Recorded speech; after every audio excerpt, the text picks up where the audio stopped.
about it by now, darling. I can't tell you. Oh, that was hot off the cuff. I didn't even write that one. Okay. Wade, would you like to just start this off by all of us trying to sing our Christmas song that I've written? Yes. It goes to the tune of "Oh Christmas Tree," which I think we all should remember from grade school. And we'll try and do it something on the upbeat. Okay. That could be Okay. helpful. All right. I'm going to count us in. 1, 2, 3, 4. Oh, movie geeks, oh, movie geeks, please listen to our podcast.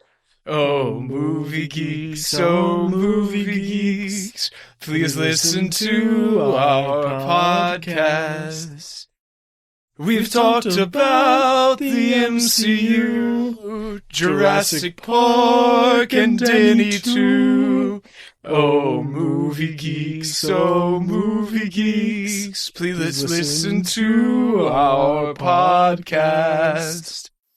We'll cover all of the Star Wars, and when we're done, we'll ask for more. Oh, movie geeks, oh, movie geeks, please listen to our podcast. Wonderful, wonderful. Thank you to you, the movie geeks, who keep the world turning. Honestly, look, the movies is a multi-billion-dollar franchise, and basically the only reason that anybody gets out of bed anymore, either to complain about the quality of filmmaking, if you're Martin Scorsese, to defend the quality of filmmaking, if you're Robert Downey Jr., or to just, enjoy and be in films if you're everybody else who we ever love and talk about. So, Wade, where are we? How does Cinema Bum stand on the films of 2022? Best year for film ever? Worst year for film? Are we lost? Is it the year that the movie hero, movie star died finally? Is it the year that film was finally dead and that the streaming wars began? What's happening? I just thought I needed to spice it up a little. What's happening is that we have a guest this episode. Please welcome Laura Bennett. Ah, yes. Who has been given access to our Google Doc and is currently pasting pictures of the Minions. What? No! I'm pasting it by the Minions. I was gonna put a picture by every movie so we knew what we were talking about. We don't need to put a picture by every movie. Okay, well, welcome back to the podcast, returning champion, Minion lover, musician, recording artist, producer, Instagram influencer, our road manager, Laura Bennett! Woo! Thank you. I'm sorry for derailing the beginning of this. Your song was beautiful. Really. Thank you. I think it was my favorite of all the songs. That's good. You sounded lovely. Wow, That's because Emmett wrote it. I wrote the last year's. Emmett is a lyricist. So. He is. He is indeed. Wade, I'm seeing here. How are you, by the way? How are you, Wade? I'm good, Emmett. How are you? Happy holidays. I'm doing well. Happy holidays. Wherever you are, I hope you're either somewhere warm, where you don't have to have a fire, or next to a warm fire somewhere cold and enjoying your favorite warm holiday beverage, or, perhaps cool holiday beverage if that's the way you swing. And I'm happy to be here with both of you. I know that we have already covered 6 of these 2022 movies with full spoiler-filled episodes. These movies include Scream, The Northman, Jurassic World Dominion, Thor Love and Thunder, Nope, and Wendell and Wild, and of course Elvis, which came out in 22 and will be dropping in a couple of weeks. Yes. So yeah, but other than that, we have a whole list of other movies that came out in 2022 that we want to talk about. Yeah, we're going to kick things off, as we have the last 2 years, with our MCU minutes. Just sparing a minute up top for the old Marvel Cinematic Universe, which brought us 8 new entries this year, and mercifully finally ended Phase 4, which felt like it was never going to end for the majority of the last 2 years. So these are the MCU things that released this year, in order. Moon Knight, Doctor Strange in the Multiverse of Madness, Miss Marvel, Thor, Love and Thunder, She-Hulk, Attorney at Law, Werewolf by Night, Black Panther, Wakanda Forever, and the Guardians of the Galaxy Holiday Special. So this is a sizable lineup from the MCU in Phase 4. Can you talk about it? I was going to throw it to Laura. You watched most of these things, willingly or not. So what did you think of the slate looking back at it this year in the MCU? Well, when I was going through my letterboxd, I saw that I gave Doctor Strange Multiverse of Madness 4 stars. Yeah, I remember you really liked it. Pretty crazy. When I look back on the MCU things, or when I look forward to MCU things, I'm usually like, meh. So I guess that one was good. I'm just kind of over it. Mm-hmm. I always enjoy when I go see them for the most part, but like there's so many. There's so much. It's a lot to keep track of. But I mean, there was some great ones. I guess Doctor Strange was good. I enjoyed the Miss Marvel show. It felt like maybe one of the very cool and different things. Werewolf by Night was also pretty unique, good Halloween movie, and Black Panther was great. So, I mean, when I really reflect on them, I'm like, yeah, those are good. But they just put out so much content that it's overwhelming, and I can't really, I guess most of it was good. I'm seeing a lot of TV and like made for TV movie specials on there. Mm-hmm. That it's like, oh, does that count as part of the phase now fully? I guess it does. Yeah, it does starting in Phase 4 because they like connect basically. Like characters from the TV stuff will pop up in the movies. Yeah. But it's a lot with the weekly releases, I think, is what kills me. Yeah. I do think that almost any of the shows would probably be better if you were just watching, like just binging them, basically. If you weren't watching them over 6 weeks, because that is like a weird experience for these shows specifically. Emmett, how do you feel about the stuff on this list you watched this year? I watched 2 of these, and I liked Doctor Strange in the Multiverse of Madness. And that's like about all I want to say about it. Yeah, that's fair. I'll just run down them really quick. Moon Knight was okay. Obviously, I like Oscar Isaac in anything. Mm-hmm. Doctor Strange, I agree with everyone. I think that was pretty good. The times it gets to really be Sam Raimi is the most fun stuff in that movie. The scene where Scarlet Witch like attacks the temple basically, and she's like sinking in through the water and climbing out of a box, and they're doing like the Raimi crossfade editing and everything. Yeah, it's pretty weird. The weird stuff. That's the stuff I still think about. And like the music battle, all of that was really good. Oh, dude. Yeah. Miss Marvel, I agree with Laura. The first 3 episodes of Miss Marvel are great, and then the end is like good, but sort of just standard Disney fare. Thor Love and Thunder was not that hot on. She-Hulk was okay, but also not that hot on. Werewolf by Night was a lot of fun. In general, like, if we're going to have the Disney Plus stuff, I like it being these 45-minute mini movies as opposed to like a 6-episode season. For sure. For sure. Black Panther I really loved so much that I will be talking about it a little bit later. And cool. Guardians of the Galaxy Holiday Special was fine. Okay, question about this holiday special thing. How much is it riffing on the fact that it's doing like the Star Wars Christmas special thing, and how much is it just straight up an actual Christmas special about the Guardians? So the riffing on the Star Wars stuff is just that there is like an animated intro and outro segments with sort of like a flashback story being told. Oh, huh. The main present is like a live action story in the present about the Guardians. Okay, that's cool. And it's mostly sort of this side story about Drax and Mantis, but there is like, I would say, a big reveal in it that sets up Volume 3. So I would say you probably should watch it before Volume 3. Cool. But if we are talking about the Disney Plus stuff, I don't want to get lost on the TV tangent, but I just want to say to all the viewers at home who may not have seen Andor that I loved Andor, and I think that's like the best original Disney Plus content that you should be watching this Christmas break if you haven't seen it. Yeah, it was really good. I like thought about it a lot afterwards.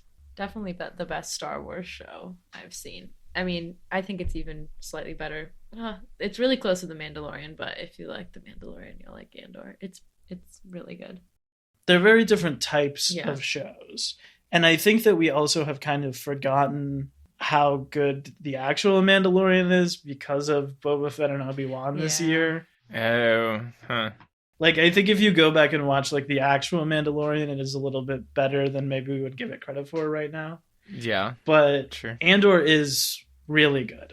One of the things that's so smart about it, other than like the incredible writing, is that it's structured into 4 like movie length arcs instead of trying to be one long movie. Okay. It was actually produced this way, like in terms of writers and directors, in blocks. So it is sort of like 4 almost self-contained stories in a row. All right. Each being 2 episodes or each being 1 episode? Each being 3 for the most part. Oh, whoa. Okay. It's not exactly clean because the show is 12 episodes. And so it's 1 through 3 is the sort of small town murder drama almost, where someone has killed a cop in this small town and they're like trying to find him. 4 through 7 is like this heist movie, basically. Mm-hmm. Then 8 through 10 is a prison break. And then 11 and 12 is the finale, which sort of pulls everything together. And I don't want to spoil what all. Interesting. Okay. All right. No, that does sound pretty good. Sounds compelling when you put it to me that way. I would probably watch that.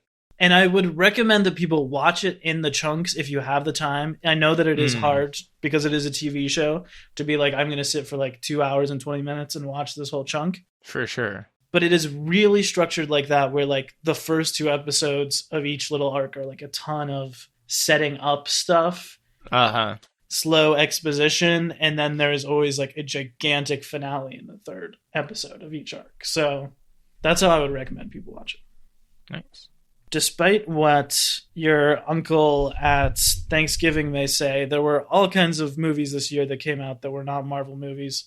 So many, in fact, that the entire rest of this episode, we're just going to talk about movies that aren't Marvel movies. Movies we saw that came out this year that we loved. So, Laura, do you want to start with the movie? Hopefully there will be something, something in here for everyone that maybe you haven't heard of, or maybe we'll convince you to give a shot over the course of this episode. That's the goal, at least. Something fun to watch over a Christmas break. Well, if we're talking about something fun, something that was fun and so sweet was Marcel the Shell with Shoes On. Mm. Just adorable. I remember watching those YouTube videos, but I wasn't obsessed with them and I didn't see all of them. But it is so enjoyable and just like a really slow, sweet movie about a little shell who, you want to be friends with. I feel like it made me look at inanimate objects and tchotchkes in a different light, They're just little guys, and you should name your things and take them with you through life. This is a live-action movie that's sort of framed as a documentary about the actual director of it, who is staying at an Airbnb after a breakup and discovers a little shell that talks, named Marcel. And yeah, I loved it too. It is like appropriate for kids. Like it is a family movie, but it's sort of about like loneliness and mending broken relationships. I mean, there's this whole interesting meta thing too, where like Marcel is voiced by Jenny Slate, who was married to the director when they made these YouTube shorts like 10 years ago. And they've since gotten divorced, but like still worked on this movie together. And that's also kind of like, the movie is about like the director sort of getting past that relationship with the help of Marcel. That's really interesting. It really like permeates the movie, and it also is like hilarious. Like there are just so many fun moments. So, all right, Emmett, hit me with a 2022 movie. I'm looking right up here at the top at action. Mm-hmm. The number one of these movies that we've got up here, I would say The Woman King. That movie was intense. It was awesome. Got to see not only some incredible acting performances just like across the board, of course, but also some of the most badass action sequences and just like a pretty cool story. That takes the cake for any of the other action movies on the list there for me. Yeah, I loved The Woman King. It to me is like the most classic, like storytelling movie I feel like I Mm, saw this year. Like the most like a Star Wars or a Dune or like yeah. a movie that has adventure and romance and action and betrayal and family and like Hmm. a sort of big storytelling movie with all of these like really incredible practical stunts too. Like the choreography is so cool. Oh my God, yeah. Mostly like hand to hand, like human bodies in motion, shot really well. I loved that movie. Yeah, I did too. I just remember being so jazzed afterwards. Like I was just so hyped and it was so exciting and intense. And I don't really go for big action movies. I don't really like violent movies, but I don't know, Hmm. just the way it was done and the story was so special and it was just like these women are so badass and it was great. Like that's the kind of action movie I'm here for that I get Yeah. excited about. I remember reading that The Woman King is actually the only movie other than Top Gun Maverick to get an A plus cinema score this year, which is where Whoa. they poll just like regular people all across America leaving the theater. And everybody's just like stoked on it. Yeah, those two obviously Top Gun was like the biggest movie of the year, but The Woman King was the only other movie this year that people were as excited about as that. I heard two dudes on like big motorcycles talking to each other about Top Gun one time on the ferry this summer. They were Yeah. like, "Oh, it's so cool, man! Like the things they get these planes to do." And I was like, "Yeah, it is." Top Gun is awesome, but I heard an old guy talking about it at the movies the other week and it triggered me. There was some old guy on like who's be like being interviewed and he was like it brought everyone together, the young, the old, and I was like the young people have been there, my dude. You're the one who hasn't seen a movie in theaters since whatever the last Tom Cruise movie was. Yeah, since Risky Business or whatever. I'm sorry, but the Fablemans actually brought everyone together, young and old. Well, just maybe old, and me and you. But what do you think of Top Gun as we're on the subject? What are your thoughts on that? I think we talked about it in our Thor episode some, but I just thought it was like a great ride. Yeah. It was a lot of fun to watch. You know, there are obviously the critiques you can throw at it. I don't think it's as good as the recent Mission films because those are a little Mm, more like of a story with a balance of characters instead of like just him. But I yeah. do think like the action was incredible, and I have in the last few months thought about it and been like, that would be fun to watch again sometime. Another action movie I want to throw out here, one that I'm not so sure got the credit it deserved, is Ambulance. Pronounced that way because No. the LA is capitalized in Such a bad ambulance. name. Wait, don't tell me this was a good movie. This was, I thought, a really good movie directed by Michael Bay, if you can believe it. It is sort of him bringing like the Bayhem, his usual action chops, but it has like so much less of his nihilism and like everyone just being murdered in really cruel ways like his movies usually do. It is kind of like a kinder, gentler Michael Bay, still Okay. bringing crazy action. Okay. It's led by Jake Gyllenhaal, who is sort of in like crazy manic Jake Gyllenhaal mode. Oh, my favorite. It's him as the bad guy, and his brother is Yahya Abdul Mateen II, who is a good guy. Ooh. Yahya is poor and needs money. He asks his brother for money. His brother says, "Will you do this bank heist with me? Just one more job, and I'll give you the money you need." They Oh do my the bank God. heist, and in it they accidentally shoot a cop. So the whole conceit of this movie is like basically that they will be put in jail forever for shooting for if they kill a cop. But if they just do a bank heist, they might stand a chance. So they kidnap an ambulance and are trying to keep the cop alive in the back of the ambulance as every police officer in Los Angeles is chasing them across town. Oh, that's Sounds like many crazy. dreams I've had. That is nuts. It's really thrilling. It's got a lot of good performances. The guy who plays the police chief, I don't know him from anything else, but he was great. Definitely goes on too long, but like totally had me emotional and on the edge of my seat watching it. So, Laura, you got another movie? Oh, sure. I'm gonna pivot to a horror movie, but it was just so, so good. One of my favorites was Bodies, Bodies, Bodies Ooh, yeah. by Sarah DeLapp. who wrote The Wolves, which is one of my favorite plays. So I was so excited going into it, and like her style of writing like carried over. It kind of felt like a play you couldn't quite do on stage, but it made an awesome movie. Pretty over the top, but it really worked. And I felt like a lot of movies that kind of critique kids on social media are just so overplayed and, just the Hmm. typical, like, oh, these kids can't get off their phones or whatever. This is like how the new generation is. But I felt like it was a really well done outlook on that and not cheesy or, I don't know, overplayed. It was really, really good and exciting and funny, and I'm really looking forward to seeing all the people's careers and Mhm. like seeing how they like more stuff that they do from here because it was just so good. I really enjoyed it. I had a great time. I was into it. I was deeply into it. I thought it was very tense all the way through. It pulls off a thing that I did not think it was going to be able to pull off. Mm. It does like a thing writing wise, like it kind of pulls a magic trick that I think is really incredible in like keeping all of that tension going and being believable and having like the payoff that it does. Like it's pretty insane. The things I remember most about that movie is how it plays with your expectations. And I think it does Hmm. that in some really smart ways. There's one moment very early on in the movie where you think, where they're playing a game where people die, fake die. Yeah. And the lights come on and someone is dead and you think that they're really dead for like 5 minutes. And then Pete Davidson nut checks him with a bottle of wine and he wakes up after people have been freaking out that this guy's dead and like the movie is basically about to start. And then it's like, no, just kidding. There's like so much stuff like that in this movie that is Yeah. just like little fun reversals. Yeah.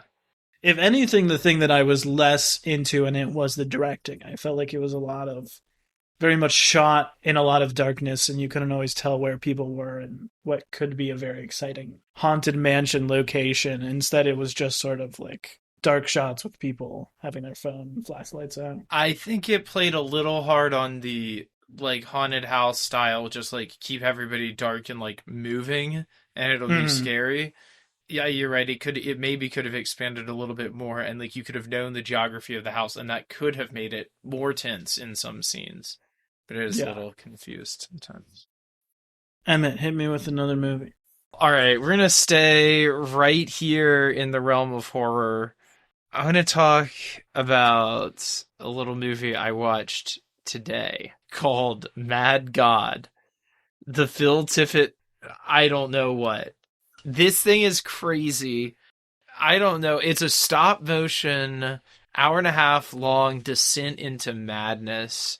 It is just like a little dude goes deep into hell. There's the worst kinds of things you could possibly see, but all done in like this pretty glorious stop motion. Is there a plot? Maybe. If you think there is, like, hit me up. Tell me what you think it might be. It seems to me like somebody decided to make a sequel of both The Wall and the zombie attack part of Call of Duty Black Ops. It's like a cross between those two things. And yeah, but it's wild and it's all in this crazy stop motion. This is the guy who gave you the velociraptors in Jurassic Park and the T-Rex. Like this is one of the greatest visual effects masters of all time. And just like kind of completely unleashed. I don't know. Should anybody watch it? I can't really even say, but it's kind of nuts. I'm going to be thinking about it. Is it similar to Wendell and Wild? Like, similar No. sort of visual thing? Nope. Okay. It's not. It is super gnarly. It's gloopy. It's chunky. There's weird stuff going on like across the board. It's not all stop motion. Sometimes there's live action actors. Sometimes there's other kinds of like puppetry and effects going on. Yeah, no dialogue. Cool. Fans of the weird, not even necessarily horror, but if you're just into like weird, gross things, you'll like it. Another weird horror movie that I'll shout out, one I loved a lot, it was called Resurrection. Ooh. I think this was on Shudder and AMC Plus, but I rented it. sort of walking the like horror thriller line, that Mm-hmm. fine line between the two. It stars Rebecca Hall, who last year directed Passing, which I really liked, and was also in this horror movie called The Night House.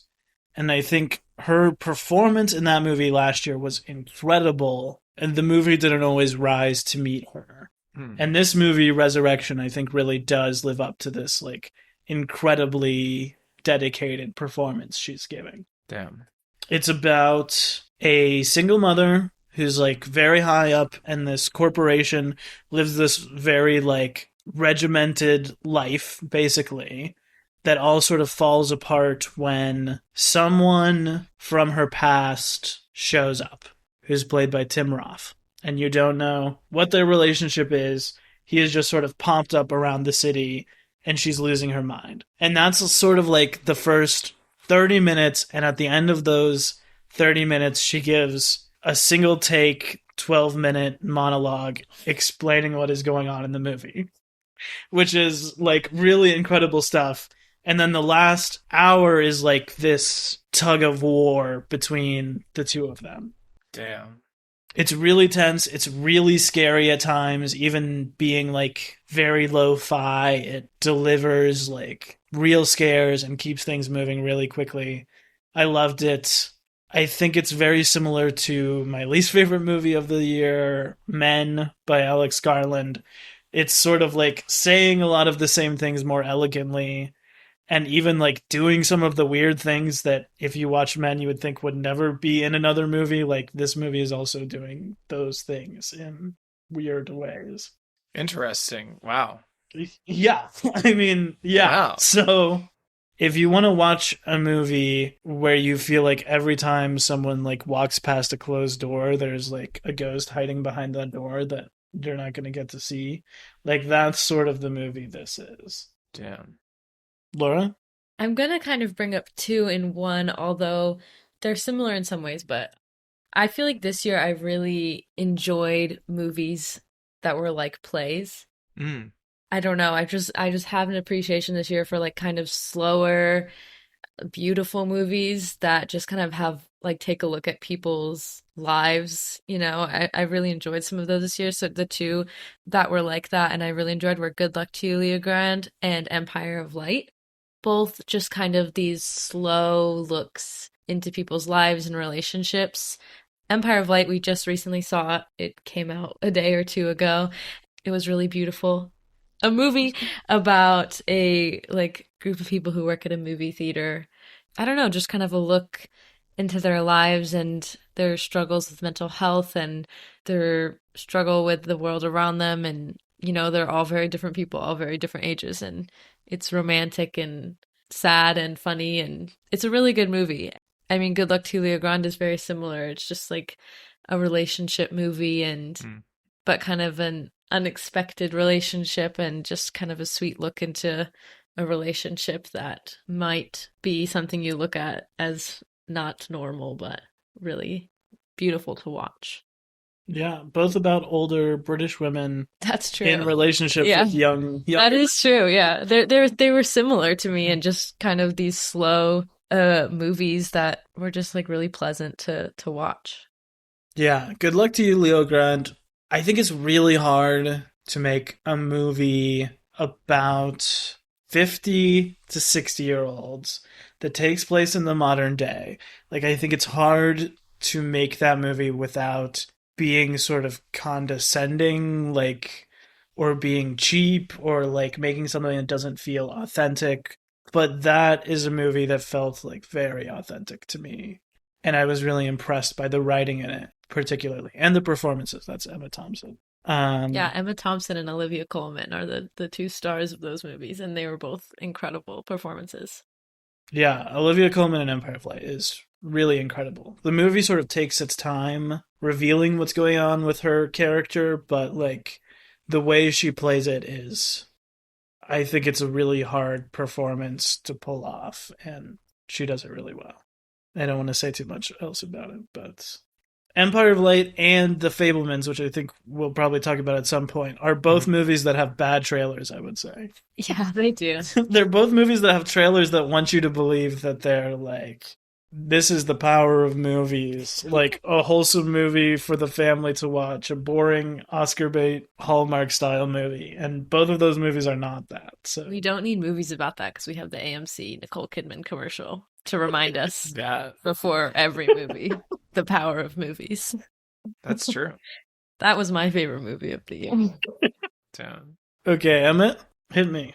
Well, I'm gonna go for our comedy here. Not okay was, I thought, hilarious. I mean, watch it now. Watch it sooner rather than later, because chances are, like, it's supposed to be a timely look at like 2022 or 2021 or something. So like, watch it before it is an ice cold take. But it was like funny 4 months ago or whenever.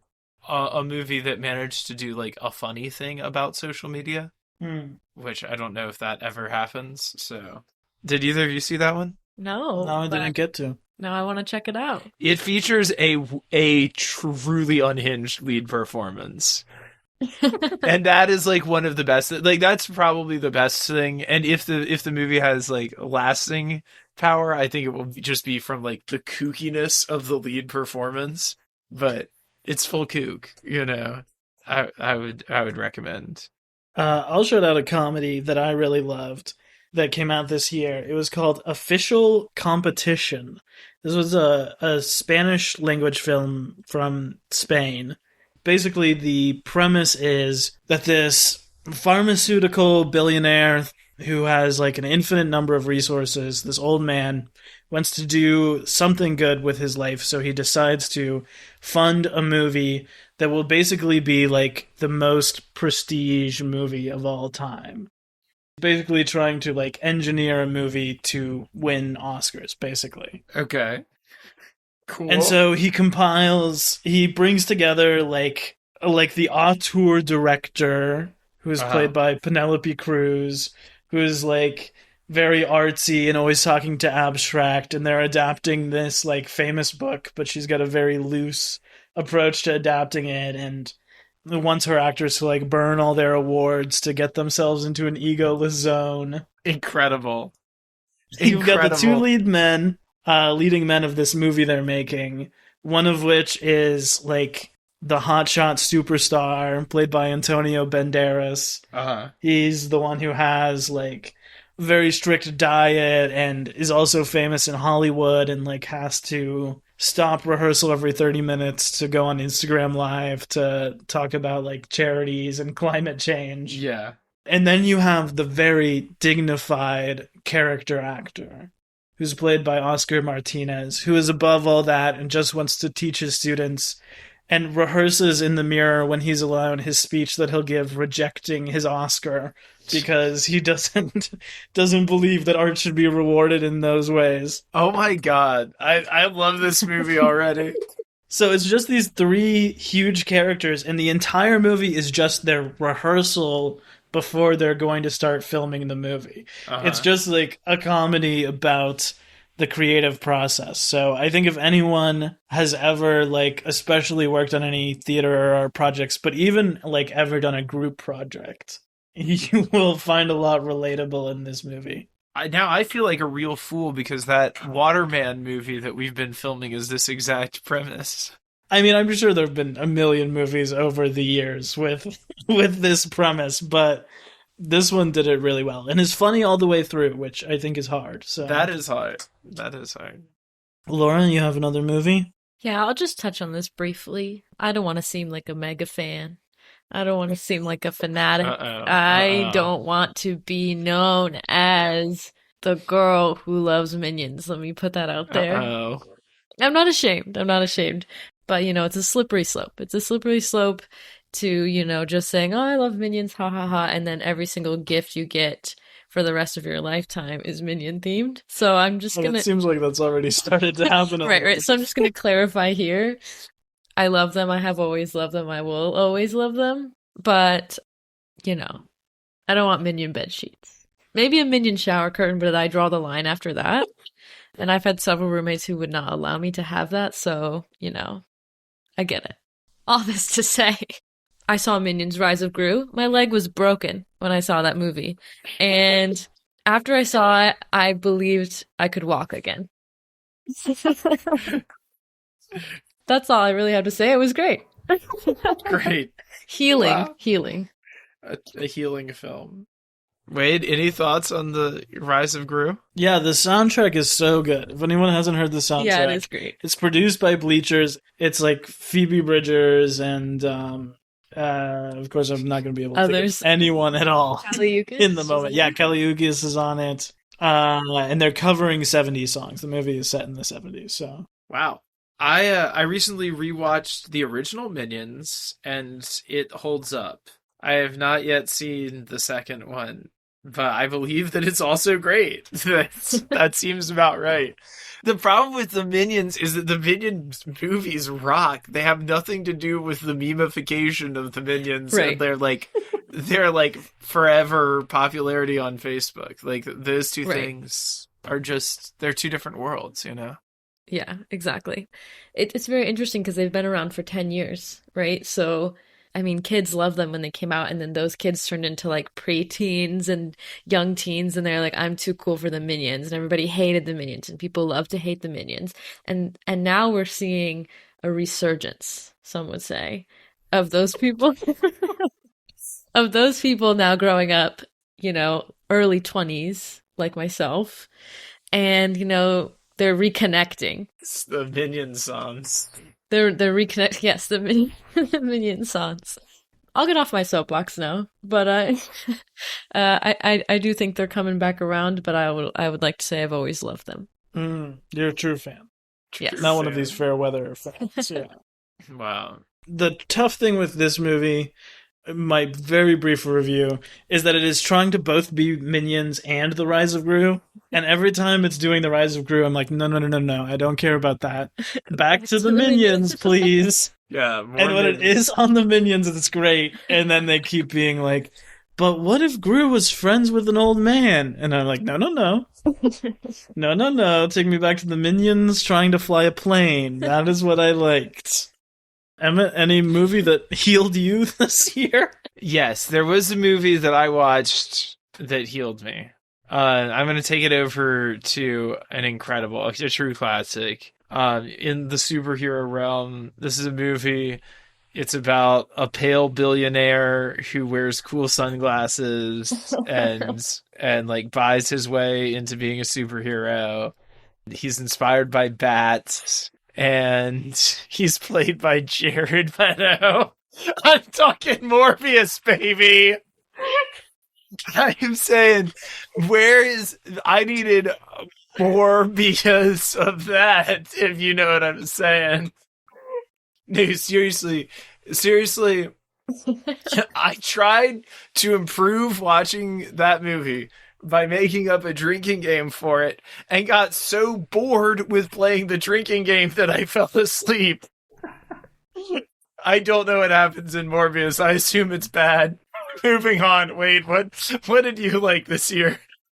I've got a knockout of a movie to watch with your dad over Christmas break. Ooh. It's called 13 Lives. It's on Prime Video. It's Prime Video exclusive. Directed by Ron Howard. And it is the movie version, the Hollywood filmed version of the Thai cave rescue from a few years ago, if anyone remembers this. It was a team of young boys, a young soccer team in Thailand who went to explore a cave, thinking it would be totally safe to. And then the monsoon came a month early and trapped them deep in the cave that got flooded where no one could reach them. The movie is about basically what happens from there. Damn. You've got Colin Farrell, Viggo Mortensen as the divers who come in to try and help them. But like, what really is great about this movie, and why Ron Howard is so good for the material, I think, it is taking like this huge, like wide frame view of basically like how the entire world came together to help rescue these kids. Like, it is not about any one person and what they did. It successfully avoids like all the traps that you would think a Hollywood version of this story would fall into. I mean, like, a ton of this movie is just in subtitled Thai and is about, like, everything the locals did. You know, like, farmers had to, like, divert their crops so the cave wouldn't get more flooded. The governor of this district had been fired before this happened and then, like, had to stay on to be, like, the fall guy. You've got, like, the Thai Navy SEALs, and you've got these divers that are calling in from over the world. It is just like this wide scale view of what everyone is doing to try and save these kids. And it is really tense. And basically, like, every 40 minutes, it gets to a point where you're like, oh, well, this is the end, right? And then more stuff happens. Wow. Yeah, I really love that movie. I feel like it's a little easy to make fun of Ron Howard sometimes because he's so earnest and so wholesome. His company is called Imagine. Imagine. Their documentary show was called Geniuses. It was about Albert Einstein. But he is, like, the best guy because he is such, like, actually a talented director to do this, like, whole world coming together sort of movie. Yeah. That's still really tense and has this crazy diving in it. So, wow. Laura? I was contemplating doing an Irish accent. Oh, please, let's hear it. No, I can't. Let's hear it. No. But a movie I loved, which I also saw recently, was Banshees of Inisherin. Ooh. Banshees of Ed Sheeran. Ed Sheeran and the Banshees? The bed sheets of Ed Sheeran. The bed sheets of Ed Sheeran. Horrifying. Probably Minions. Yeah, this was a great movie, kind of unexpected. It was one of those ones where we got to the theater, I sat down with Wade, and I said, what are we seeing again? Which happens a lot. You know, the trailers start coming, and I'm like, I don't remember what's coming. But that's always fun. I didn't have any expectations going in. I knew it took place in Ireland, and there were some angry men in it. But really, that would be the best way to describe this movie. You think? Yeah, it's about two friends. One is played by Colin Farrell. One is played by Brendan Gleeson on this small Irish island during the Irish Civil War. And they've been friends forever, and one day one of them says he doesn't want to be friends anymore. And that's basically what the movie is about. If you don't like fingers getting chopped off, don't watch this movie. It happens many times. It is a Martin McDonagh movie. It's a Martin McDonagh movie. There's going to be a lot of dead people at the end of this one, folks. A lot of cut-up bodies. Love fingers getting chopped off, I would say watch. Yeah, how many chopped up fingers out of 5 would you give this? Oh, probably 4.5 chopped up fingers. Yeah. So I still have half a finger to play my violin. Wow. That's a reference for someone who's seen the movie. I'm excited to watch this movie and keep I that think reference you'd really someday. like it. That sounds fun. It's good and it's pretty much all funny, which, like, unlike some of his other work, it is, like, a comedy for 90% of the runtime, I would say. Good. In Bruges really betrayed me one time, and I haven't trusted McDonagh since. So did old Brendan Gleeson when he was. You remember when you thought it was Brendan Gleeson and then secretly it was David Tennant all along? What a fright! Well, yeah. Speaking of, remember when you thought it was Colin Farrell and it was actually Johnny Depp all along? And it was actually Johnny Depp all along. Isn't that crazy? That is really nuts. That's pretty wild. They've both been in that franchise, then. You know that. Well, you know, most British actors have. Brendan Gleeson is Domhnall Gleeson's father. Imagine what those two are like at dinner. Aww. God, it's amazing any of them have fingers at this rate. Emmett, another movie? Yeah, sure. Okay, so here's a movie that I loved this year was Kimmy. By Jurassic Park screenwriter David Koepp. Mm-hmm. An absolute, like, COVID movie, but, like, in the best way. You know what I mean? One that was about being in lockdown, about that whole thing. It was one of the tensest things I've seen. Yeah, it's sort of a thriller, would you say? Sort of an action It is thriller? a thriller. Definitely a thriller. Light on violence and gore. So if you are queasy about that sort of stuff, but like to be scared, I'd say it is still a good movie for you. Wait. I'm going to double up here. Yeah. One that I think a lot of people will be talking about this Christmas is Glass Onion, because it comes out Ooh. on Netflix at Christmas. The I can't wait. sequel to Knives Out by Rian Johnson. I think that's a lot of fun. Kate Hudson and Janelle Monáe, both excellent in it. Or anything quickly you want to say about Glass Onion? I liked it just fine. Yeah, that's basically my take too. And I would say that actually the murder mystery I saw this year that I loved the most, out of kind of actually surprisingly a lot of murder mysteries that came out this year, is one called See How They Run. This is a British movie, and it is very much a theater kid movie. I will make no bones about it. And that is part of why I loved it so much. But it's sort of this classic murder mystery. It's set in the 60s in London at the production of Agatha Christie's play The Mousetrap, which has run on the West End since the 60s unbroken, actually. Yeah, it's like it's 70 years right now or something. Yeah, it's this insane run, and they've never done a filmed version of it because it's always been actually playing, and they don't want to spoil the mystery of who done it for anyone. Okay. So this movie instead takes place where a murder has happened on the set of The Mousetrap, and a real-life investigator, a team. You've got the master detective, played by Sam Rockwell, in this very sort of like sleepy mode where he basically is like always trying to sneak off and take a nap. And his like bright, overeager assistant, played by Saoirse Ronan, who is like ready to convict everyone they talk to at the drop of a hat. And they're this like classic double act going through the cast and crew of this production and trying to figure out who committed a murder, basically. And some of them are real people. Like, someone is playing Richard Attenborough in this movie. Someone is playing the real Agatha Christie in this movie. And then some of them are, like, invented people. So it's also, like, very, very, very meta, if you couldn't tell from that description. It is like a whodunit about a whodunit about a whodunit, kind of. It's a lot of fun. It's got a very Wes Anderson visual style. Ooh. And what I have to say about that is I also liked it just fine. Laura, what was another one of your favorites? Fresh. Mm. Ooh, You seen tell it? us about it. Oh, yeah. It's finger licking good. Yeah, oh, yeah, sorry, we didn't, Emma, how many chopped up fingers would you give Kimmy out of 5? Kimmy, out of 5, actually, somebody's hand might get kind of messed up in Kimmy. I can't really remember. I know there is some violence in that movie. It is so far past me to even remember. I would give bones and all several fingers down, several chopped up fingers down. Lots of cannibal movies this year. Yeah.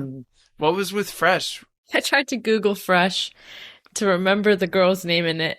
And Fresh gift sets? Hello Fresh? Fresh skincare? I believe it's Daisy Edgar Jones, Yep. right? From Normal People? Yes, Daisy Edgar Jones, Sebastian Stan, probably every girl's worst nightmare, which is going on a date and then he is a cannibal. Unfortunate. Stranger Danger. I couldn't agree can't be more. held responsible for summarizing movies. I can barely remember what I watched yesterday. Anyways. But you liked it? It scared you? Oh, I loved You it. liked it? Okay. It was scary. I feel bad saying it was fun, but it was kind of fun. It is kind of fun. It was kind of fun. It's got a really fresh style. There's some, dance sequences. Oh, yeah. Those are fun. Fresh-faced young stars. What? May I just ask, like, what? It's the manic part of the episode. What?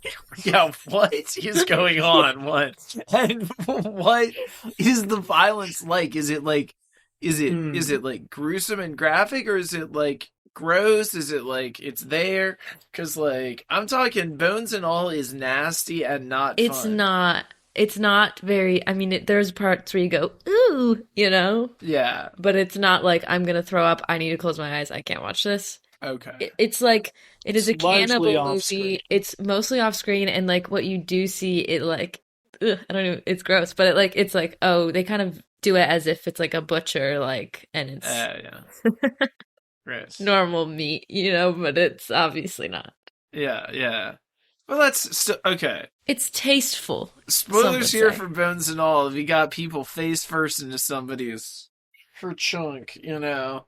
Yeah, it's not like that. It's Uh, classy. It's it's classy. classy, It's the classy. classy cannibals, not the trashy cannibals. Exactly. This is like the difference between all the movies that they made in the 2000s, where you just like see the protagonist like make out a little bit and then go into a bedroom, and all the movies they made in the 80s, where you see people like banging on screen.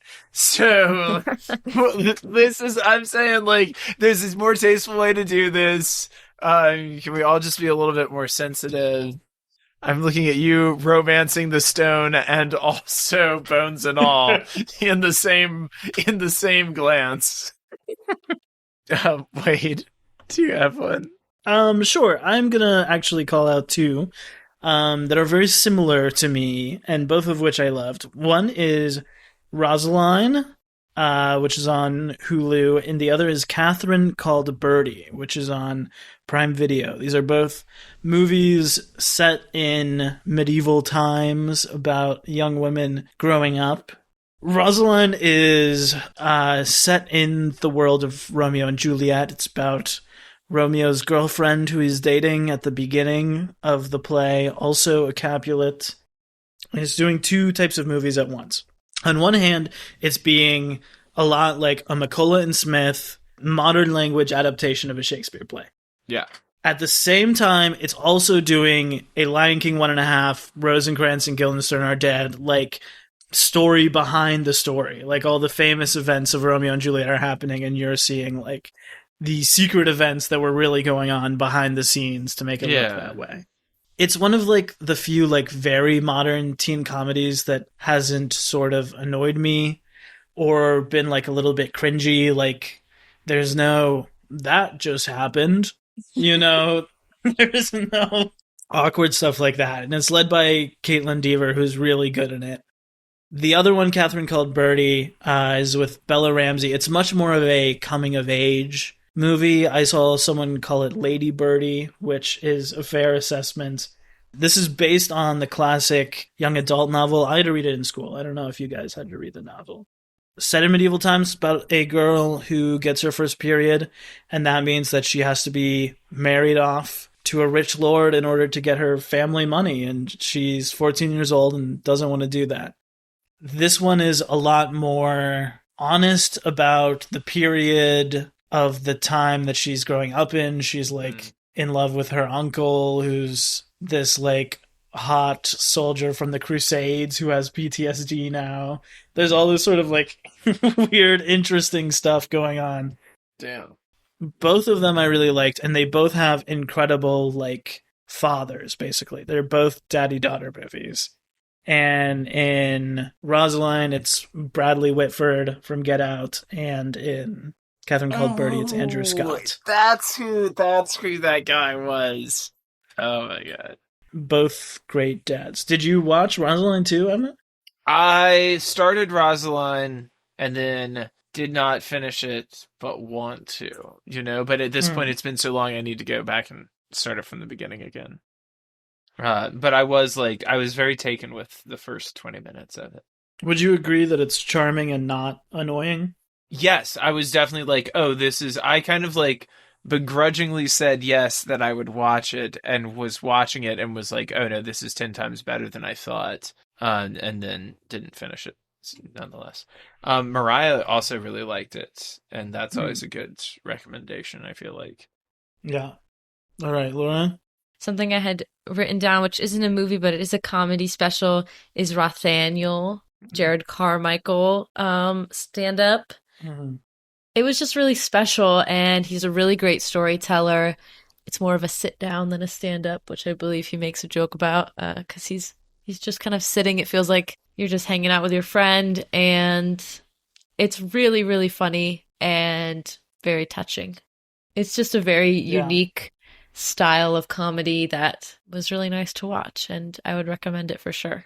It's very emotional, but also like funny. Still, he balances it really well. Yeah, it's super well balanced. Yeah. Emmett, any other movies to shout out here?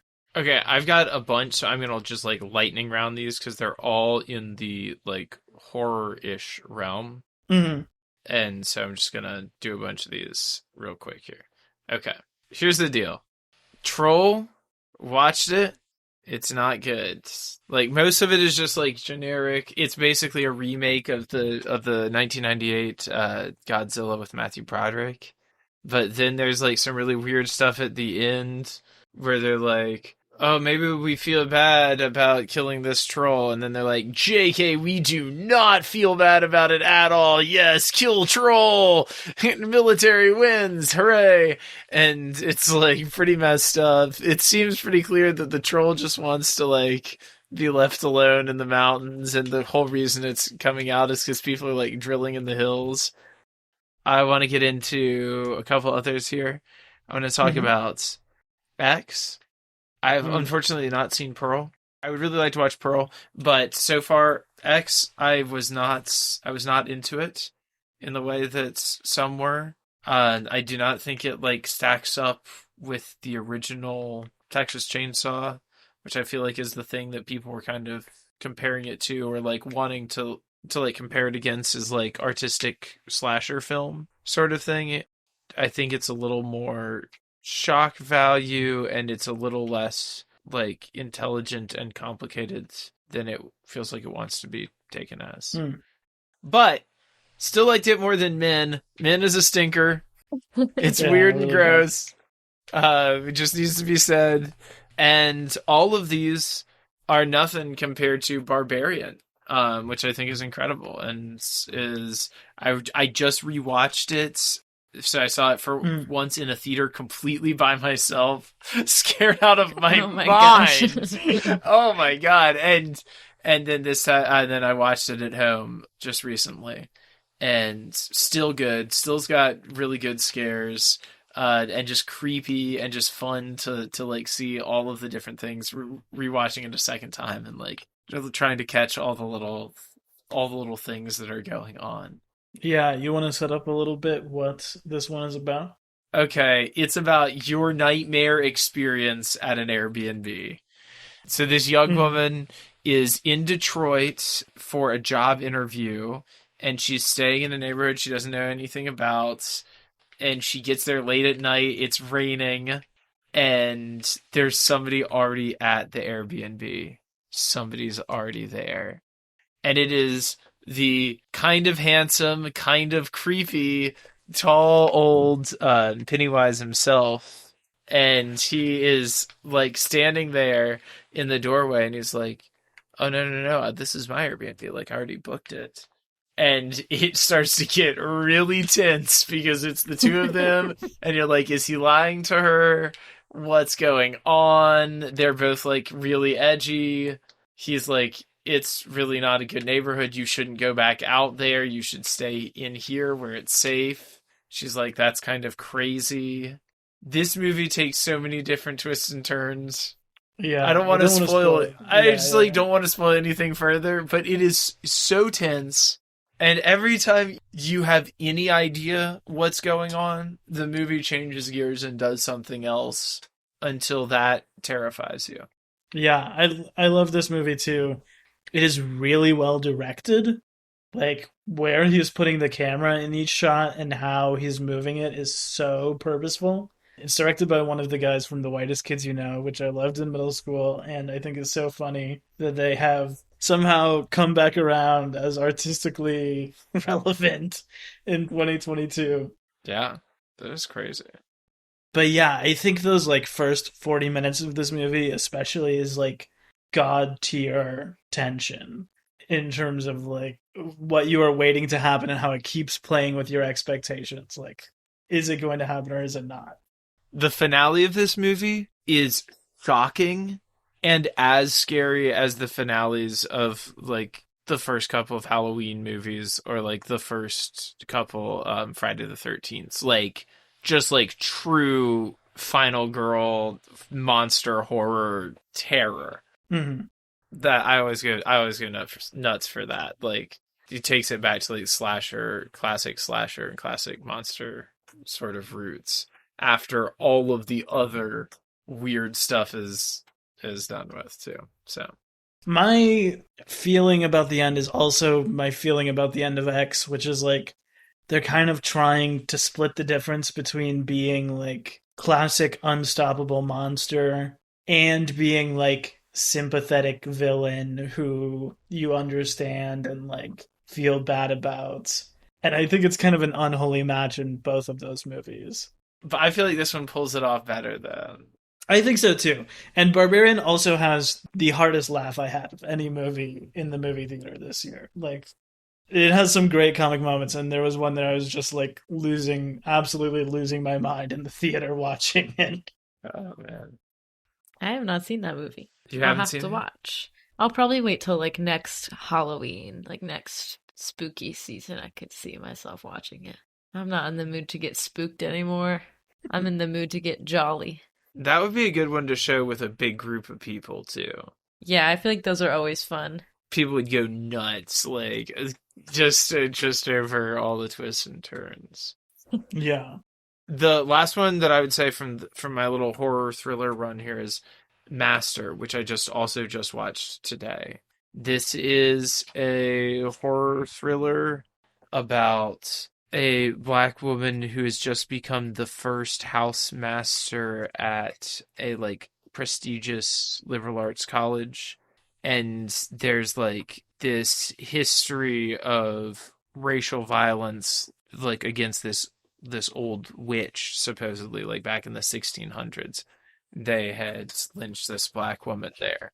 Now in the present, this woman is like dealing with the ghosts of that in like a very real physical way as they're being exerted like against her and like the only black freshman girl who's like staying in this room that is also like supposedly haunted. It is just like it's a very tense movie that plays a lot with atmosphere. It plays a lot with subtext and kind of microaggressions as character actions and stuff, which is just like overall pretty wild. And it also has some insane twists to it as well and is very spooky. Hmm. So if you're into that sort of thing, it is tippity tops. I'll run through very quickly just a couple more. One is Fire of Love. This is a Nat Geo documentary that's on Disney Plus now. It is about this French volcanologist couple in the 80s. What? These two people who found each other and were both obsessed with volcanoes and fell in love and said that we're not going to have any kids. We're just going to devote our lives to studying volcanoes until we die doing that. And that's what they did for 30 years. And Damn. across those 30 years, they constantly like filmed almost everything they saw and researched it and had a ton of interviews. And this movie pulls from all of that. Really, like the footage they shot is incredible. I mean, unbelievable, like the real world sort of beauty of all the volcano stuff in it. There's one very funny part where the guy is on getting interviewed on TV about volcanoes, and he just starts saying volcanoes are so much cooler than the ocean. He just starts That's dissing so the funny. ocean. That's hilarious. But it also is about their love story, and it's just like a really cool vibe. It's like 90 minutes, and it's shout out to the Fablemans, Steven Spielberg's movie about his life growing up, written with Tony Kushner. No way. Steven Spielberg's first writing credit, like 20 years. It's really good. Pretty funny. I would say the first half of this movie is sort of what you expect it to be, although maybe a little deeper than you might expect from Steven Spielberg. And then the second half of it is like him doing a high school coming of age comedy. And it goes to like some wild places that you would not really expect Steven Spielberg to go. So It's about him in his own life. It's a tell-all. it really is a tell-all. I mean, it is him Damn. confessing like a family secret that he hadn't told to anyone for like decades about his parents. So That's wild. I think it's really good. I think it's really honest about both like the joys and the things you sacrifice having a life in movies and in art. Mm. And I also think it's like really funny. You know, Steven Spielberg was my first favorite director. If he's like my favorite director now, but when I was a kid, like I loved Jurassic Park. So what can you say? Hell yeah. Gotta love the guy. I am excited to see this movie at some point. It does feel very much like a movie that would end a miniseries on Steven Spielberg that we would do. Like it is Mm, sort of in conversation with a lot of his other movies. that And would be cool. Gosh, when we finally get to it. finally, I think I will end this section by talking about The Batman, Oh, hell yeah. a movie all three of us watched, this 3 hour detective story that I feel like people really liked, and then I feel like people also maybe kind of forgot about when Mm. we're thinking back about the year now, but I don't know. I really liked it. Laura, this was the first Batman movie you ever saw, right? That is true. Whoa. I don't know. They've just escaped me, and there's so many. That's so awesome. It was amazing. I really enjoyed it. It was definitely one of my favorites of the year. I really liked it. I'd love to watch it again sometime. Like us, I'd love to watch it on a big screen, like on the big screen again if possible, or on the biggest screen that I can find if not. I think it is definitely one of those movies that like you should just kind of watch all the way through. Like you should just buckle down and do it Yeah, because yeah, like yeah. that's like kind of Absolutely. the point. You should just like sit there and watch the whole thing. As I remember, it's intensely good, and it is like almost to me, it's like a Coen Brothers Batman. It's really about the story. It's really about the detective story. It's really about puzzling out the clues. You know. It is really a detective story. It's a very full movie, Hmm. but I think that like it all does stack and pay off, and I think it does have like sort of a sense of humor, which is the thing that I was kind of worried about going in. Hmm. Pattinson does a really good job. I think Zoe Kravitz, especially as Catwoman, does a great job. Like kind of the best scene of the movie to me is when he is using his technology to like see what she sees, and he has to like experience Hmm. what it is like for a woman walking into a nightclub, and there's like nothing he can do about it. Like, I think there's some really inventive new stuff for Batman in there. I think the opening monologue is incredible, where it's just like him on Halloween journaling about like what crime is like in Gotham. Yeah, I really liked it. I could go either way about another one. You know what I mean? Mm-hmm. I think if they pulled it off, I would love to see more in this universe, but I also think that like it being a detective movie is so tied into the Riddler. I would also be fine if it was just a one and done sort of deal. It also ends in a place that suggests that the second one might be very different, which I think would be good, but I am also sort of like, I could go either way. Okay, now I'm going to run through if I had to make my list right now, what would be my top 10 of the year. I guess I should also mention that we're recording this on December 12th, so I haven't seen Avatar, The Way of Water, Mm. or Puss in Boots, The Last Wish. Strong contender. That's gonna be your number one, so you can just bump that on down to number two. Yeah, exactly. Or Women Talking, or a couple others. I haven't seen Guillermo del Toro's Pinocchio yet. But as things are today, this is what I would say. Number 10, Black Panther Wakanda Forever. I think just the craft in this movie was really wonderful. The costumes, the music, especially, to my mind, it's the best score of the year. And the performances. Obviously, it's a really difficult thing that Ryan Coogler is doing because he had written a script that involved Chadwick Boseman's T'Challa, and then he passed away. So this movie is like half a tribute to Chadwick and half that movie that has been sort of like retrofitted to fit different characters in different roles. But I think that it does both really well. I think that it is like a very moving, honestly, a very exacting, kind of raw movie about grief. It's not one that I'm really like excited to watch again, but I think it is a movie that like when you give yourself over to it fully, which I definitely felt, like it really takes you on an emotional journey. And I love the bad guy Namor has sort of like a Kylo Ren Rey sort of thing going on with Shuri, who has become the protagonist of this one. There's sort of like a forbidden romance aspect to it, and it gets really brutal at times too towards the end, which I really loved. So yeah, this to me felt like the only MCU thing we've gotten that got sort of the care and time and attention that maybe one of the Avengers movies would have gotten to like make it really special. Like it felt like this was one where they were like, we will have practical elements. We will put a lot of time into making sure this is right because we know that it's important.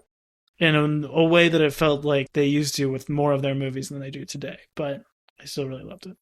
Yeah, I really enjoyed it too. Like you said, it is doing two things, but both really well. And it was really touching, very emotional, and I think it paid tribute to him in a really beautiful way a few times, and also had this really unique, fun story.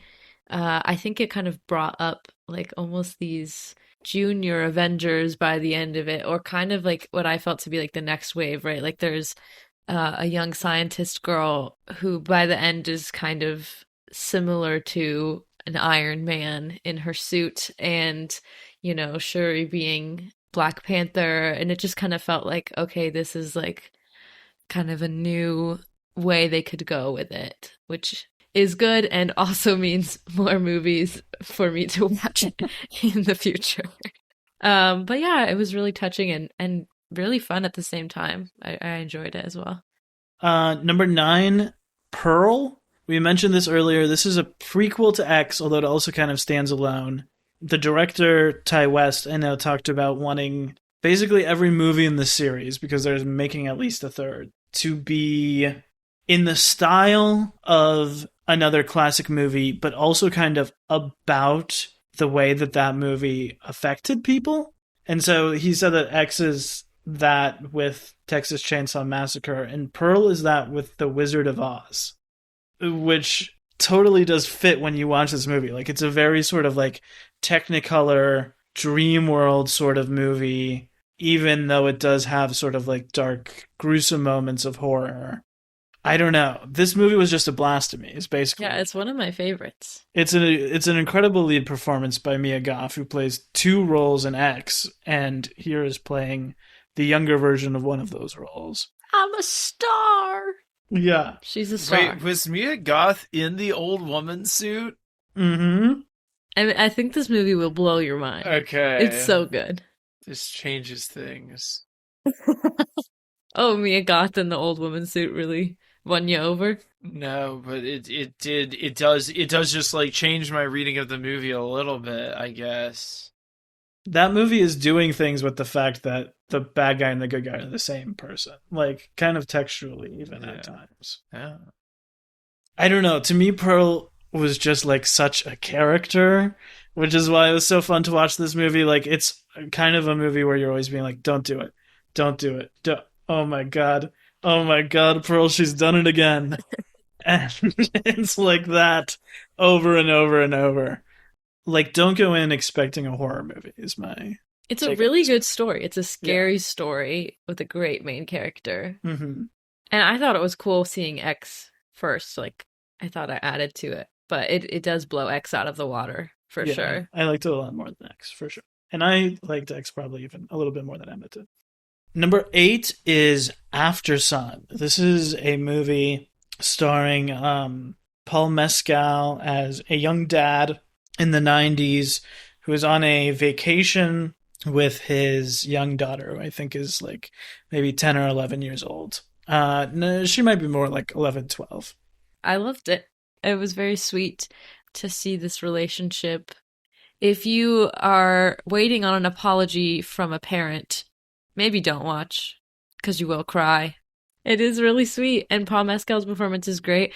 I remember reading in an interview that after he did Normal People, he was just kind of like really sexualized and, didn't really want to take on characters like that again, and kind of wanted to do something, take his career in another direction, which took a lot of work because, he was kind of playing this heartthrob, and I think this was like a really sweet turn for him, and he did an amazing job with it. I hope it like opens up doors for him to really do some more great performances. But it was really sweet, and the little girl in it too was amazing. Yeah. It was just really good chemistry between the two of them, and I loved it. And that it was like the director's story as well. Like it was very personal.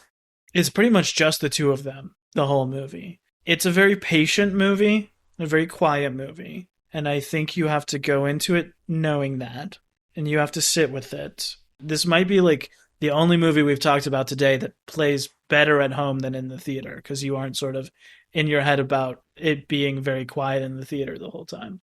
It is kind of like a memory movie too. And I've found that it sits in my mind like a memory watching it. You know, a ton of it is like VCR camcorder footage they are making in the 90s. And it does feel like a family memory. My family also went on a lot of beach vacations, which is what this is. And I've always felt in real life there is kind of like a sense of danger too, which this movie gets at. Like this thing about like you as a family unit going somewhere away from home and you're surrounded by like a bunch of drunk teenagers and you're trying to like be a family. That is also kind of an element in this movie. It builds to a really powerful conclusion if you are patient and stick with it, I think. Number 7 is Tar. I think I'm the only one who's seen this so far, so I'll quickly share my thoughts. But this stars Cate Blanchett. It's very much a performance movie. It is all about her. She's in almost every scene in the movie. She stars as Lydia Tarr, a fictional composer-conductor. Like Pearl, Tar is a very big character. She has a lot of big feelings. She gets into big situations. And this movie is sort of mixing the hyperreal and the surreal. So on one hand, it's about the classical music world. I watched this with my brother, Zane, who plays double bass and has been studying classical music.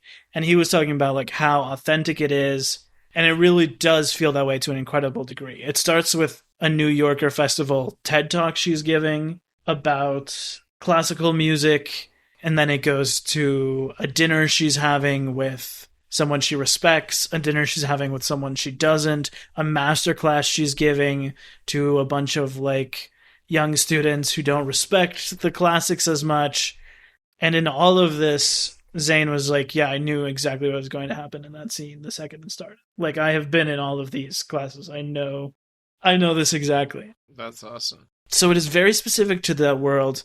But also as it gets on, it gets into this really surreal thing that I like. It's directed by Todd Field, who was an actual student of Stanley Kubrick while Stanley Kubrick was alive. Wow. And Todd Field made 2 movies in the early 2000s that got a lot of love and then has not done anything for like 15 years. Wow. And this is his next thing since then. And it is very sort of Stanley Kubrick in that there are like things that don't add up. It ventures more into supernatural as it goes on in small ways. There are like literal ghosts in the background of shots that are just never explained. In this like very realistic artsy movie, it's just a really fascinating mix, and I think it's one that's like very rich to think about. This is one that where as I was watching I was like, oh, that's pretty good, and then we like talked about it with my brother for like an hour and a half later, and I was like, oh, that movie is actually kind of amazing when you think about what it's doing. It also has a very funny, unexpected ending, so I like that a lot. I'm sure we'll talk about it a little more come award season. Ooh. Number 6 on this list is Scream. Emmett, I know this is one that we already talked about on the podcast together, but how do you feel now looking back at Scream? I would just like to rewatch the whole series in prep for Scream. What? 6? Stab 12. I'm ready for Stab 18. Please give them all to me. I want stabs, screams, all of them. What do you think? I thought it was kind of a bad year for blockbusters in general. Like the 1-2 punch of Jurassic World and Thor kind of really bummed me out in terms of like big blockbuster movies that we had to see this year. Mm-hmm. But this one I thought did such a good job of like delivering those get hype moments and also sort of presenting like a different way forward. Like a new, exciting type of movie I hadn't totally seen that still had these like big, rousing crowd moments that made it awesome to see in a theater. You know, I thought it did such a good job paying respect to like the legacy and the old characters, and also introducing new characters that I am genuinely excited to see return. And who may or may not have paths to become killers themselves in future films. To be True. haunted by the ghost of their dead father, to come back and murder everybody? Oh, Come yeah. on. Come on. Number 5 is White Noise. This is the new movie from Noah Baumbach, who we have covered with his films Frances Ha and Mistress America, both of which were co-written with Greta Gerwig. This movie stars Greta Gerwig and Adam Driver. It's adapted from a classic 1980s novel by Don DeLeo. It's one of those novels that has sort of always been called unfilmable, and I think has always been like Baumbach's white whale. And after Marriage Story, Netflix was like, here's $100 million to make whatever crazy thing you want to make. And watching this movie, I both get why people would say it was unfilmable and how Baumbach like ties it together and pulls it off on screen, I think. I just thought it was a great like family road trip movie mixed in with some end of the world horror and great performances by everybody. So fun to see Greta Gerwig in this role. I think she did an incredible job. I'm just sitting here like thinking about all the things that happen in the movie, and it's a real ride. Yeah, it kind of goes in many places you don't expect and ends with the credits are like one big musical dance number. It is so fun though. The first act is sort of very standard Baumbach, like him sort of doing his like neurotic academic comedy thing. The second act is like this big scale Spielberg thing that then ends with sort of like a National Lampoon's Vacation, like What? family hijinks. So much happens. And then the third section, I was worried because it goes to kind of dark places, but it is where Baumbach makes it the silliest, I think. I think it kind of counteracts the seriousness of what is happening by ratcheting up the comedy and the strangeness of everything that's happening on screen. So Okay. I really love this one. I think it's coming to Netflix on New Year's. And highly recommended to anyone who would maybe be comforted just by watching a movie where Adam Driver and Greta Gerwig are your parents. Number 4 on this list is Petite Maman. This is a French movie. It is by Céline Sciamma, who directed Portrait of a Lady on Fire. This is her follow-up to that film. It is only 70 minutes long. It is about a young girl whose grandmother dies, and she goes with her parents to her grandmother's house, the house where her mother grew up, to clean out her stuff. This is in autumn. Oh, it's a very autumnal movie. It's kind of important to the plot. And while she is there on this trip, she meets a version of her mother who is the same age that she is. And they sort of go on a childhood adventure, almost sort of Calvin and Hobbes style, together. It's a very, like, magic of childhood. Yeah, it is really magical. Yeah, it's a real vibe. It's like autumn jacket, mysterious childhood, like things you see in the shadows, relationships with your parents, things you don't quite understand yet. Made me very nostalgic for living in a house. It's sort of a movie about like spending all your time in a house as a kid, but I really loved it. Number 3 is After Yang. This is, I think, a Showtime exclusive. I hope you can rent it somewhere. I feel like not a lot of people watch it because it did come straight to Showtime, but it is a movie set in the future. It is about Colin Farrell and Jodie Turner-Smith from Queen and Slim.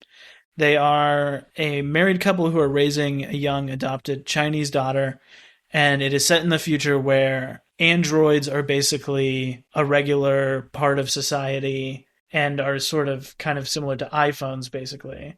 And they have hired a Chinese android named Yang to basically like connect their daughter to her roots.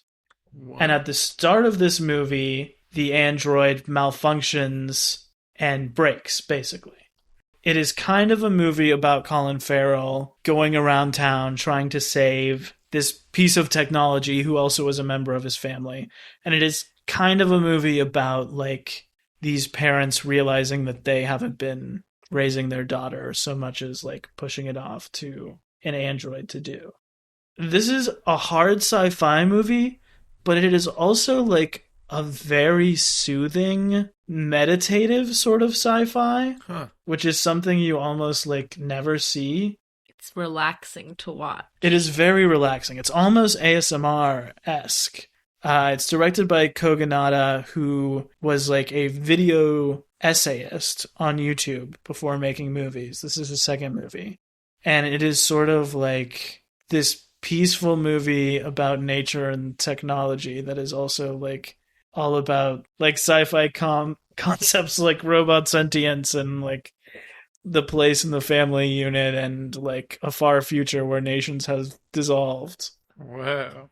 I mean, it seems like there are issues in it for sure with like this far off nation and like the AI robots and the nature come up. But I think it was also like shows a beautiful side of that where people are very connected to nature in a time where like the technology is so advanced that you have AI people that you are raising your children with. But yeah, it was really lovely to watch. We watched it on Wade's phone on a train, so Wow. definitely excited to watch it like on a television or on a bigger screen just to like really enjoy the The setting of it. landscapes Yeah. of it. Yeah, It's a lot, for yeah. sure.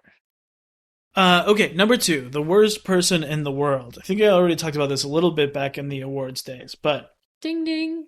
That's my favorite movie of the year alert. hey, This is the only movie in all these movies that I've seen twice. Wow. I've seen this movie twice. When a movie comes out in 1 year, it's hard to, Yeah, it's hard to see it twice. Yeah, exactly. Yeah. it's hard to see any movie twice, in a short period of time. But I watched it and immediately wanted to watch it again and share it with everybody who hadn't seen it yet. It's so sweet. It's a romance. yeah, it's kind of part romance, part like coming of age. It's a Norwegian film directed by Joachim Trier. And it is also very modern, like some of the movies we were talking about earlier. There is a lot of stuff about technology. It's also a comedy. There are a lot of like really funny, ultra modern bits. She writes like an essay about sex at one point that goes like viral within a couple old people in her community. There's another bit where someone like finds out their ancestry DNA heritage and it like completely changes their worldview, which is also really hilarious. And then it rips your heart out at the end, Yeah. throws it on the floor, Yeah. and then you cry a lot. And you say, wow, let's watch it Yeah. again. Dang. Yeah, it is like 90 minutes of a wild, great time at the movies that is very romantic and very funny and goes like further than you would expect. Yeah. I mean, it's just this girl trying to like figure herself out while being in like a relationship and leaving and coming back and just like holding love for people that you have loved. And I don't know, it's just like a really good movie about like the span of your 20s and into your 30s and relationships. And yeah, it's great. It's funny and sweet and sad. It's all the things. It's not a rom-com, but I felt like it is in some ways. It is, yeah. Yeah, and it's just not, it's just really well made. It's not corny. Yeah. It's just a really great romantic comedy, much more elevated than maybe some of the other ones I watched this year. Highly, highly recommended. I think that's still on Hulu for everyone to watch. Okay, so that was Laura's number one movie of the year. I mean, what would you say your number one of the year was? My number one of the whole year? It's hard to say. I also agree with you. Your number one is one that I would. It's between Barbarian and your pick for me. Uh-huh. So I will go with Barbarian for the sake of variance. And, you already know why. I already said so earlier. But also just shout out to The Wonder with Florence Pugh. And love her in that. Love all those creepy people in that whole movie. It was a pretty good weird framing device. It's still pretty good. Check it out. Wade, what is your number one of the whole year? I mean, we're here on Cinema Bums, so of course I gotta give the number one to Nope. Yeah. A great time. This is the only movie this year that I have watched 3 times. Woo. And all in the theater. And each time I think rewarding in different ways. Kind of the same thing as Scream, where this has like really awesome blockbuster moments, but also sort of feels very intimate and about this sibling relationship. It has scary moments, it has exciting moments, it has funny moments. It's really got it all. I love it. I would watch it all the time. I would watch it any day. Hell yeah. Yeah, it's awesome. I can't wait for Nope to be in there in a run of like 10, 15 movies. So then we can really see how it like stacks up against everything. Because I think right now, like the ranking with Jordan Peele is very difficult. But it's just it's so good. And I think he continues to awe every time. Definitely. And if you haven't listened to our episode and aren't so sure about watching it, I would say it's maybe the least horrific of the Jordan Peeles.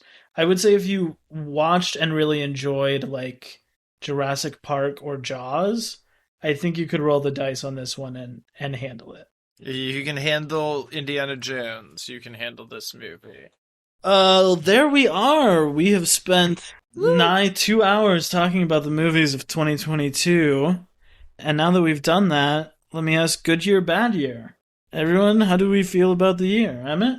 I think it's a great year for movies. There's still more movies from this year that I have yet to watch that I am not just like, oh, I need to watch that, but like actually actively excited to go and watch. Mm-hmm. I was like, this afternoon, I was like, well, I want to watch movies from 2022 this afternoon. I had 3 hours to spare. It was easy to find 2 movies where I was like, ooh, I've been meaning to watch that, you know? And I think if I was to continue to do that, I could continue to find movies I was meaning to watch. Good year. Good year. Laura, good year in movies? I think so. I feel like there's a lot of movies that stuck with me. You know, just movies after you leave the theater and then a few days later and then a few weeks later. I feel like there was a lot of movies I reflected on and looked back on and was excited about, which doesn't always happen for me. I tend to forget things very quickly. So it was really great to experience that multiple times this year.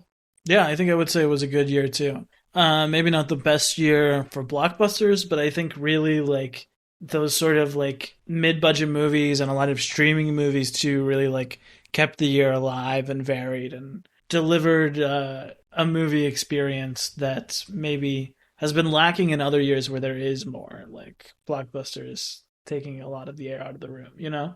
Yeah. I think it was a good one. And now let us cast our eyes forward to next year, 2023. I don't know what so many of these are. 2023, we're going to do our hype train poll, where basically I have assembled a lot of the movies scheduled to come out in 2023, and we're just going to say them, and everyone is going to say, on a scale of 1 to 5, how excited they are to watch this movie. I'm so hyped. If you want to have a laugh, go back and listen to our 2022 version of this and see how we thought the movies of this year would shake out. And now we're going to do it for 2023. I'm ready. These are in order of when they're going to come out. I'm not going to read all the release dates, but I'm just going to go through the year in movies.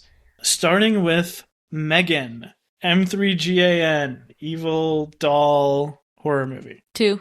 I've never heard of it, so just 3. Evil doll. I know there's a lot I don't think I'm going to hear of. Can I give it just like an NA? No assignment? No. Or just guess off the title? No, you have to guess. I can provide a little bit of info. No, just...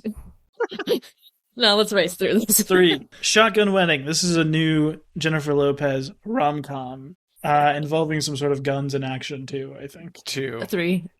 2. Knock at the Cabin, the new M. Night movie. Maybe 4. 2. I would say 4. The trailer was really good. Don't know how good the movie will be, but 80 for Brady. This is about a group of 80-year-old women who all get together and road trip to see Tom Brady. 5. That sounds awesome. 3. I don't know. I was gonna say 1, but then that does sound kind of charming. Yeah, I'll say 3 as well. Magic Mike's Last Dance. 5. Emmett, watch the trailer. Okay, Watch the trailer. All right, three. Looks inspiring. I'll give it a 4. It is a great trailer. Ant-Man and the Wasp: Quantumania. 1. 2. Cocaine Bear. 5. 5. Never heard of it, but watching it. 3. Creed 3. 1. 3. Yeah, I'll say a 3 too. Scream 6. 5. 4. 4 till I see a trailer. Shazam! Fury of the Gods. 1. 1. 1 star, and that star is for Rachel Zegler and no one else. John Wick Chapter 4. 1. 1. 3. The next movie is called A Good Person. This is the movie that Florence Pugh and Zach Braff made together before they broke up. Juicy. 5. 3. 2. If it has pew pew in it, you know I'm gonna see it. How about this one for you, Emmett? Dungeons and Dragons: Honor Among Thieves. Okay, well, it's a 5. I don't know. I have to see it. I'm probably gonna get my heart broken, but I do need to know, so I am gonna see it. 2. I'm probably around it 2 as well, but I think this is by the Game Night people, and that movie is so good. So Okay. I'm hopeful that it will be good as well. How about the Super Mario Bros. Movie? It's a 4 out of 5. It would be a 5, but Chris Pratt knocks it down to a 3. Yeah, the Pratt factor. Maybe a 4 for me. Why did the? Well, never mind. We don't know if we don't have the time. We do not have the time. Next is Renfield. This is a new Adam McKay comedy with Nick Cage as Dracula and Nicholas Hoult as his assistant Renfield. 1. 1. That's 0. Absolutely what? No, we're not even gonna entertain it. How about Taika's next movie, which he has called The Cool Runnings of Soccer? Next goal wins. 5. 5. Cool Runnings is the best movie. Soccer is great, so. I'd say a 4. Evil Dead Rise. Evil Dead in an Apartment, I believe, is the pitch. 1. Interesting. That's 5. I guess I'll watch it. I'll do it. Well, I say 3, maybe a 4 till I see a trailer. Are You There, God? It's Me, Margaret. Speaking of books I read in school. 2. Yeah, maybe 2. I don't know. 3. Guardians of the Galaxy, Volume 3. 2. 3. Kind of like a 3, but I'm going to bump it up to a 4 because I think James Gunn is going to deliver. It's been 6 years since Volume 2, but I'm hopeful. Book Club 2, The Next Chapter. 1. 1. Is there a book club 1? Yes. Okay. It was about a bunch of old ladies in a book club. 2. I love an old lady. 2. Fast X. 1. What is this? Probably This is a Fast and Furious 10. Oh no, 1. Yeah. Probably a 5 for me, but I don't think it's going to come out this year. I think it's going to get pushed back a year. How about the live-action Little Mermaid? 4. 3. 2. How about Spider-Man Across the Spider-Verse? 2. 5. 5. Transformers Rise of the Beasts? 1. 1. Elemental, the new Pixar movie? 1. Oh, that has a character named Wade, though. Aw, Yeah, it that's does okay. have a character named Wade, so it is a 2. Yeah, it's a 2. 2. Solid 2. He does look like Wade, too. So Aw. check it out. Asteroid City? This is the new Wes Anderson movie. It's live-action, big cast. I think Tom Hanks and Margot Robbie are the new additions to his oeuvre. 3. 3. Yeah. I'd watch it. Yeah. Yeah, I'll park it there. If you buy me tickets, I will go see it.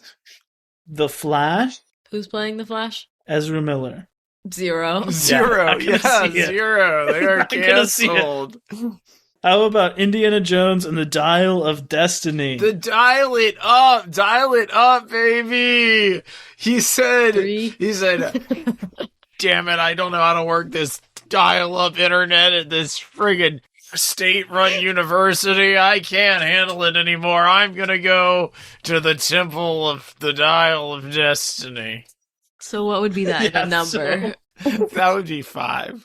Hell yeah. What would I say? I'll say 4. Mission Impossible: Dead Reckoning, Part 1. Why? Why? We already have so many Mission Impossible. You need to make a part 1. Part 2. 1. 1. Yeah, I 2. I don't know. 5. 5 chopped up fingers for me, baby. Barbie. 10. 5. On the Same Day. Chris Nolan's Oppenheimer. Only because Florence Pugh was advertising this more than Don't Worry, Darling months and months before it comes out. I'm going to give it a 4. Oh. I'll go with 3 on this. It's got Florence Pugh, Emmett. You already broke your own Okay, rule. 4. I guess I'll do a 4 for Florence. What can I do? But I don't know. Chris Nolan has he ever disappointed? I guess not. In some senses, he has. In some senses, I don't know. 3. The Marvels. This is Miss Marvel and Captain Marvel team-up movie. 3. 3. Meg 2, The Trench. 5. I love Megalodon. 5, but then I also need to go back and watch The Meg because I never saw it yet. It was too scary to me at the time. Hit too close I've never to seen home. it. I'm too scared to watch either, but I'll still give it a 5. Same as everyone. Teenage Mutant Ninja Turtles Mutant Mayhem. I discovered this while making this list is a new animated TMNT movie from the co-director of Mitchell's vs. the Machines, which is to say a 4 for me. Probably 4. 3.5. I have to go with a 2 on that. I'm not sold. Haunted Mansion. Another Haunted Mansion movie, this time starring Owen Wilson. 5. Yeah, that's awesome. I love it. Let's see it. That's a 5. Wow. Yeah, I'll cook it at a 4. How about Blue Beetle? 2. Take a 1. guess as to what that might be. 0. I don't. What is this? It's another DC movie. Oh, 0. I said 1 to 5. Lots of zeros creeping in. How about The Equalizer 3? I've never 1. seen any of them, so it's got to be a 1. Yeah, same. A Haunting in Venice. This is the 3rd Kenneth Branagh Poirot movie dropping next year. Oh, what? Poirot? Is it also starring Vera Farmiga and that other guy as those weird spiritualists? That's The Conjuring. Oh, not The Haunting. Never mind. 1. Yeah, 1. I don't know what this is. 4. The Expendables 4? 0. Some things. Why are we... The Why are we Incredibles. talking about 4. this? 1. How about Kraven the Hunter? Who is that? It's a Spider-Man villain. This is in the 1. Spider-Man list, Spider-Man villain universe of 1. Venom and Morbius. Oh, God. 1. How about True Love? This is, I'll actually say, my most anticipated movie of the year without seeing a trailer. Maybe I'll change my mind when I do. This is the new movie by Gareth Edwards, who did Godzilla and Rogue One and hasn't made a movie since. It's some sort of original sci-fi romance with John David Washington and Gemma Chan as the leads. 2. That's a 5 for me. 3. That's a 3 for me. I don't know. We'll see. The Exorcist. This is David Gordon Green of the Halloween reboots doing the same thing with a bunch of Exorcist reboots. How many is he going to make? How many Exorcists is it going to take? Because as far as I'm concerned, there was only the one. I believe it's called The Exorcist, not The Exorcist Part 1. The Exorcist. The Exorcist Part 2, The Exorcist Dies. The Exorcist Part 3, The Exorcist Returns. I mean, come on, dude. The Exorcist exercises. This is shameful. Okay, we're getting there. November 3rd, Dune Part 2. Oh, that's a 5. 5. That's a 5 for me. How about The Hunger Games, The Ballads of Songbirds and Snakes? 1. It's coming back, baby. Honestly, I love those movies, but I haven't watched them in a while, but maybe it'll be good. 3. Is it going to be directed by any of the same people, or what? I think it is the same director, and it's Rachel Zegler as the lead. It's a prequel. Oh, interesting. That's all I know about it. I'll give it a 2. Oh, man. Go ahead. Read it out. Trolls 3? That's a 5. That's a 5. That's a 5. Solid 5. How about Wonka? Is this the Timothée Chalamet Wonka? Yes, this 5. is the prequel 5. musical from the people who brought you 15. Paddington 2. 15 out of 5. Timothée Chalamet. End of the year coming in strong here. Yeah, Christmas movie. 5 for me. The Color Purple. This is a movie of the musical Color Purple. Wow. 4, 5. So probably good. 3. I'll give it a 4 as well. Ghostbusters Firehouse, the sequel to Ghostbusters Afterlife. Enough. Enough with the 1. Ghostbusters. Let it die. Let it be vacuumed away into a ghost vortex and die. Dan Aykroyd isn't funny anymore. 2. Aquaman and the Lost Kingdom. 1. Honestly, 3. I like James Wan a lot. He'll give us something silly. That is a 1. That's a James 1 for me right there. Okay, and then a couple undated movies set to come out. We've got the new movie from Corey Finley. We just saw some pictures for Landscape with Invisible Hand. Ooh, 4. I love Thoroughbreds. 4. Yeah, I'd say 4 too. I was a little uncertain about him doing a sci-fi, but the pictures looked good. How about Alex Garland's follow-up to Men? It's called Civil War. It's got Kirsten Dunst. That's all we know. Nah. Pass. We don't need it. We don't need this. Wasn't there some interview with Kirsten Dunst where she was like, things are going terribly because of this movie I'm working on? No, I'm making that up. I have no idea. Wait, am I making that up, or is that a thing? There was, well, he was filming this movie while he was doing the Men press tour. And there was all that stuff where he was like, I hope she's having a good time. I really don't know. Yeah. I don't know. I'll give him another shot, but 2?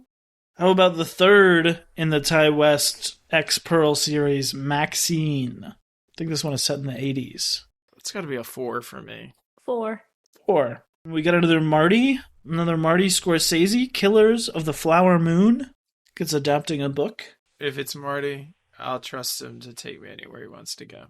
I'll do it. Even after the abomination that was Silence, I will still, I can learn to love again. 3. 3. Sofia Coppola's Priscilla. Ooh, yeah, give it to 3. us. 4. Yeah, that's 4 for me. And finally, Disappointment Boulevard, Ari Aster's long-awaited 3rd movie. Yeah. Starring Joaquin Phoenix. That's a 5. The street I walk every day. Disappointment Boulevard? Yep. I'll clock it at a 3. Show me a trailer. I want to see a trailer. Show us the trailer.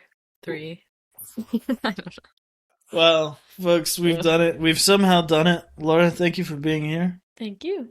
Anything you'd like to mention while you're on the podcast? Merry Christmas. Yes. Happy holidays. Merry Christmas. Happy New Year.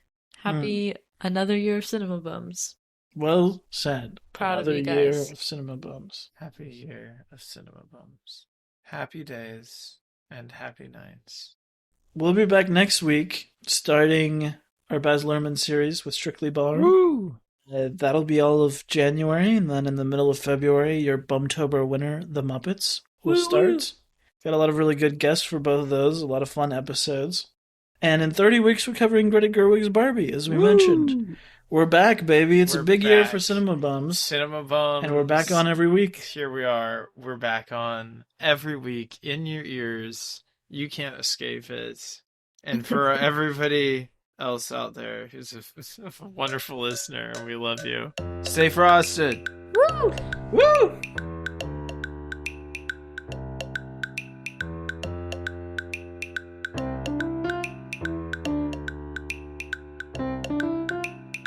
Cinema Bums is a production of DKG Podcasts. It is created and produced by Emmett Temple and me, Wade Lawrence Holloman. I also edit and mix the podcast. Our theme music is by Zane Holloman, who you can find on Bandcamp, and our show art is by Autumn Beckner. Our social media is managed by Laura Bennett. If you like what you hear, please tell all your friends and leave us a 5-star review on Apple Podcasts, the 2 best ways to spread the word about our work. You can also follow us on Instagram @CinemaBums or email us at cinemabumspod@gmail.com. Don't flake on us. We'll be back next week